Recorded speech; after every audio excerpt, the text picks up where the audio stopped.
because I've had to work on this rotisserie for the Chevelle. But I'm trying out this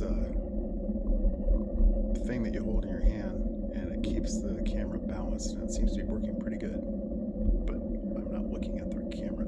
Anyway, a couple of things I wanted to kind of share with everybody is I'm in the process of drilling out just a crap ton of stuff for this rotisserie, and I wanted to do an impromptu review on this. Here, let me flip this around. It is a Nova benchtop drill press, and it had really good reviews, and I do have Bridgeport over there, but that's not really set up for doing kind of conveyor belt process drilling. So like right now I'm in the process of doing these plates for the wheels that go on the bottom of the rotisserie, so I'm having to drill just a crap ton of holes.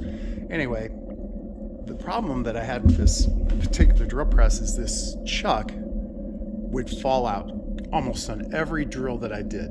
I would drill down, and as I pulled it out, it would just plop right off. It's just a friction taper that holds it in place. And I called the manufacturer, and they sent, and I sent them a video of it falling out.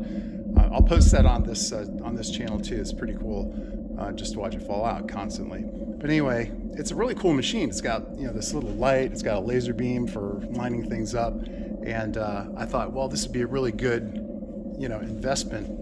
And so I bought one. Anyway, the company sent me out a new internal mechanism, this whole shaft that goes up into the motor and stuff. And I read the instructions, and there was a whole bunch of sentences that underlined death if this spring popped out. I think there's a spring in here that helps hold it in.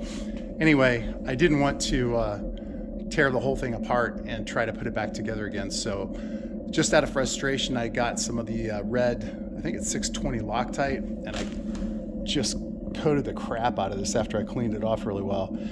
And then I pulled the chuck up, snapped it in place, hammered it, and then I put some pressure on it so that it was like squished together for 24 hours. And it's never come apart one time since then. I've done a whole bunch of really heavy drilling, all the way into half plate steel. So anyway, if you're looking at getting a Nova, and there it is, Nova Viking drill press, it's a nice machine, but it's $1,000, and that's another thing on this channel. I'm going to give you the price of every damn thing that I buy.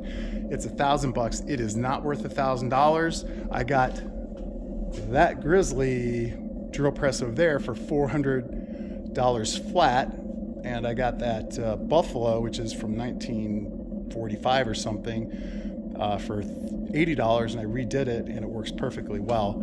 So my point is don't spend $1,000 on a freaking Nova Viking drill press. They suck. I wish they didn't, but they do. Not only that, they're a little bit underpowered, if you ask me. So anyway, that's the tool tip for the day. As far as progress goes, you can see I've done absolutely nothing on the Chevelle, but I am working on the rotisserie. You can see the parts sitting on the bench over there, and a whole bunch of stuff stacked up in the corner, all of the arms and legs and stuff.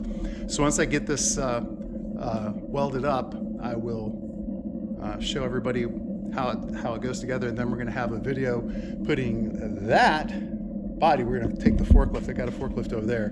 We're going to lift the body off and put the body onto the rotisserie, roll the chassis out, and the chassis we're going to move over to that side so we can start working on that. I'll take the frame outside, sandblast it, strip it all the way down, and then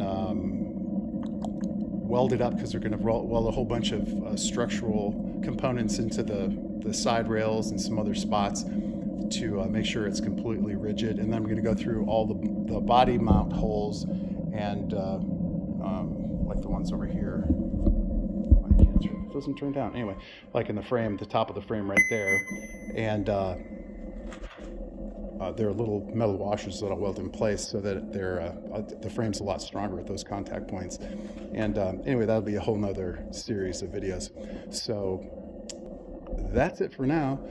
If you have any questions about anything, or any advice or any ideas, feel free to drop them down in the comments.